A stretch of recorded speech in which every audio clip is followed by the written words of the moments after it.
হে হৰি হে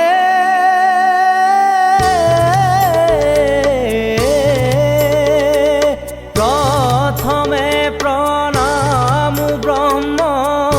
ৰূপী সনাতন হে সৰ্বয়ৱতাৰৰ কাৰণ নাৰায়ণ জয় ৰাম ৰাম কেশৱ হৰি হৰি হে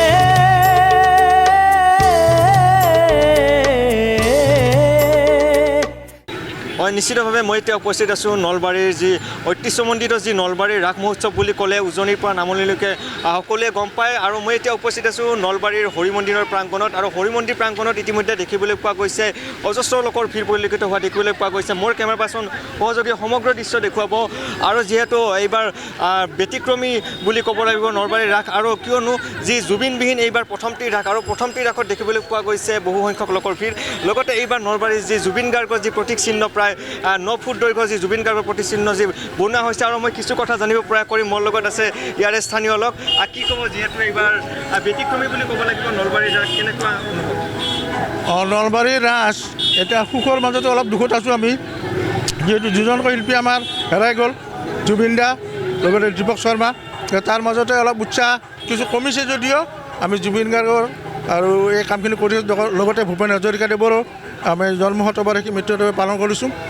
গতিকে ওলোৱা মানুহ অলপ আমি ভাবিছোঁ কম হ'ব যদিও মানুহৰ মানে মনটো আছে তথাপিও এটা দুখত বেদনা লৈ আছে আৰু ন্যায়ৰ ক্ষেত্ৰত কি ক'ব জুবিন গাৰ্গৰ ন্যায়ৰ ক্ষেত্ৰতো আদালতে দিব আমাৰ মুখ্যমন্ত্ৰী মহোদয়ে কৈ আছে যে ন্যায় আদালতে দিব গতিকে তালৈ অপেক্ষা কৰিব লাগিব আমি সকলোৱে মানুহ তাৰ উপক্ষেত ৰৈ আছে এইবাৰ জুবিন গাৰ্গবিহীন যিহেতু প্ৰথমটি ৰাস এইবাৰ প্ৰায় মানুহৰ কম সংখ্যক দেখিবলৈ পোৱা গৈছে কি কৈছে মানুহৰ এইবাৰ সমাগমটো কম নাই কিছু আজি দুদিন হ'ল গতিকে নিশ্চয় সমাগমটো কম নহয় এতিয়া ধৰিব নোৱাৰি সমাগম আগৰ দৰে আহিব আৰু কিন্তু মনত এটা বেদনালৈ আহিব তথাপি অনুষ্ঠানবিলাক কৰি আছে আজিও গদন খেল পথাৰত প্ৰায় 8,000 আমাৰ সংগীত অনুষ্ঠানে গীত পৰিৱেশন কৰিছে গোটেইখিনি ঠিকে ঠাকে চলি আছে এটা নাম আছে এটা সুনাম আছে নলবাৰী অসমৰ ভিতৰত শ্ৰেষ্ঠ নলবাৰী ৰাস হাউলিত হয় চাই ঠাই হয় যদিও নলবাৰী ৰাস এটা ব্যতিক্ৰমী আছে হয় নিশ্চিতভাৱে যে ক'ব লাগিব এইবাৰ জুবিনবিহীন প্ৰথমটি ৰাস আৰু প্ৰথমটি ৰাসত ইতিমধ্যে যি দুখ বেদনাৰ সৈতে যি সকলো যি দৰ্শক ইতিমধ্যে ৰাস মহোৎসৱলৈ অহা দেখিবলৈ পোৱা গৈছে আৰু এটাই ভাষ্য যি জুবিন গাৰ্গৰ ন্যায় অতি সোনকালে দিব আৰু ন্যায় ভিত্তিত যি চৰকাৰে যি কঠোৰ ৰীতি নীতি কৰিছে লগতে মই ক'ব লাগিব যে এইবাৰ ৰাসত বহু সংখ্যক লোকৰ ইতিমধ্যে ভিৰ পৰিলক্ষিত হোৱা দেখিবলৈ পোৱা গৈছে কেমেৰা পাৰ্চন সহযোগীয়ে সমগ্ৰ ভিতৰৰ পৰিৱেশ দেখুৱাব আৰু ইতিমধ্যে যি আজি প্ৰথম দিনৰ পৰা যি ৰাস মহোৎসৱ যি উদযাপন কৰা হৈছে লগতে আজি বহু সংখ্যক লোকৰ ভিৰ পৰিলক্ষিত হৈছে আৰু জুবিনবিহীন প্ৰথমটি ৰাস কিন্তু এইবাৰ ৰাইজৰ সমাগম কম দেখিবলৈ পোৱা যোৱা নাই কিন্তু এইবাৰ আজি নলবাৰীৰ এক ব্যতিক্ৰমী বুলি ক'ব লাগিব কাৰণ যিহেতু জুবিনবিহীন এইবাৰ প্ৰথমটি ৰাস আৰু প্ৰথমটি ৰাসত দেখিবলৈ পোৱা গৈছে আজি জুবিন গাৰ্গৰ যি প্ৰতিচিহ্ন 9 মিটাৰ প্ৰায় এক প্ৰস্তুত কৰি উলিয়াইছে আৰু মোৰ কেমেৰা পাৰ্চন সহযোগে সমগ্ৰ পৰিৱেশ দেখুৱাব তেজাছ লাইভ 24 লাইভৰ দৰ্শকসকলক জয় হৰি গোবিন্দ নাৰায়ণ ৰাম কেশৱ হৰি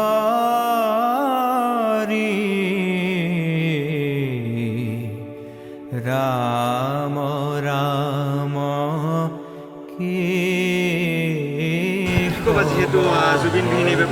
জুবিনবিহীন প্ৰথমটো ৰাস ইমানখিনি মানে উৎসাহ আমাৰ লগত নাই কিন্তু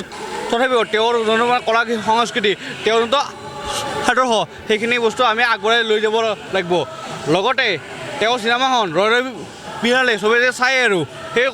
মানে আৰু সেই কথা আৰু জুবিনৰ ন্যায়টো আমিতো চবেই ট্ৰাই কৰি আছোঁ যে হেছটেগ ফৰ জুবিন গাৰ্গ সেইটো কৰি আছোঁ জুবিনে ন্যায় পাব লাগিব পাব মানে লাগিব এইটো কোনো কথা এটা পলিটিকেল নহয় কিবা সেই নহয় আৰু তেওঁ কিন্তু ন্যায় পাব লাগিবই নহ'ব আৰু অলপ কেছবিলাক অলপ বেলেগ ধৰণে যাব পাৰে নাযাব পাৰে কিন্তু তথাপিও জুবিনে ন্যায় পাব লাগিব জুবিন দা আমাৰ অসমৰ সম্পদ জয় জুবিন দা কি ক'ব যিহেতু নলবাৰী ৰাস বুলিলে সমগ্ৰ ৰাজ্যৰ চৌপাশে সকলোৱে গম পায় কি ক'ব? প্ৰথমতে সমূহ অসমবাসীক আমাৰ নলবাৰী ৰাসৰ পৰা বহুত বহুত অভিনন্দন জনাইছোঁ আৰু শুভেচ্ছা জ্ঞাপন কৰিছোঁ। আমাৰ নলবাৰী ৰাস